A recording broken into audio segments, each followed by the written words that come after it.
Apakah hukum berdoa supaya dimatikan di bumi Madinah? Hukumnya sunat. Faham? Sunat kita minta mati di bumi yang baik-baik.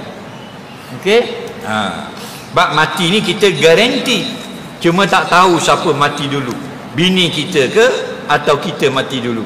Yang eloknya biar bini kita mati dulu. Faham lagi? Betul tak? Ke tak betul? Apa sebab molek suami mati dulu? Sebab bila isteri mati dulu, suami mati dulu, isteri payah nak pergi kubur. Faham? Dia nak uruskan anak sekolah, nak beli ikan, nak masak nasi, nak basuh baju, nak sapu rumah. Betul tak? Sibuk, betul tak? Jadi kalau isteri kita mati dulu, kita boleh pergi sentiasa di kuburnya, baca Quran, berzikir dan sebagainya. Itu kelebihan, betul tak? Nak datang dengan bini baru.